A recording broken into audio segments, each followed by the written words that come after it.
Watch reporter refuses to be quiet, Trump has her mic physically moved.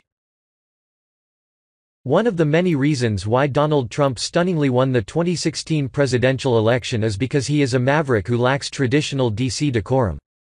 He is not a traditional politician, which is what so many voters found appealing. One of the many ways in which Trump has broken away from his predecessors has been how he handles the media. The mainstream media, which has had carte blanche for years now, has seemingly met its match in a president who is not meek or willing to kowtow to their warped biases.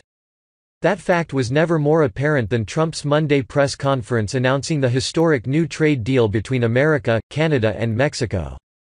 Trump, flanked by his advisors in the Rose Garden, was relatively subdued while announcing a genuinely big deal.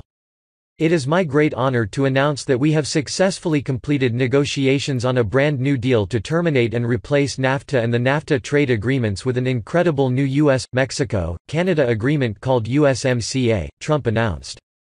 USMCA has a good ring to it, Trump added. This is a big win for Trump, considering he's been criticizing the NAFTA deal since before he was even president. Absentee Governor Kasich voted for NAFTA and NAFTA devastated Ohio, a disaster from which it never recovered. Kasich is good for Mexico. Considering the historic ramifications of a new trade deal replacing NAFTA, it would make sense that the reporters on hand would have questions about it. Only, that was not the case. To the surprise of virtually nobody who has ever seen mainstream media coverage of Trump, CNN White House reporter Caitlin Collins wanted to talk about something else. What should have been a victory lap for Trump turned into yet another opportunity for him to be grilled over Supreme Court nominee Brett Kavanaugh. To be fair, the topic of Kavanaugh is certainly newsworthy. But there's a time and a place for everything. A Rose Garden press conference about a new trade deal is neither the time nor place.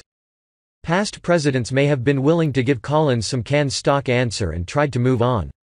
Trump had other ideas. Now that you have answered several questions on trade, I would like to turn. Collins began. Do not do that. Excuse me. Do you have a question on trade? Do not do that. That's not nice, Trump responded, cutting off Collins' inquiry quickly. You answered several questions on trade. My question is on Judge Kavanaugh. You said the FBI should interview anyone that they believe is appropriate. Does that include Julie Swetnick, the third accuser? Collins persisted. Trump, not willing to play Collins' game, tried to get her back on topic. Excuse me, do not do that. Do you have a question on trade? Trump asked. When it became clear that Collins was not going to let this go, Trump abruptly moved on to another reporter. Give me a question, please.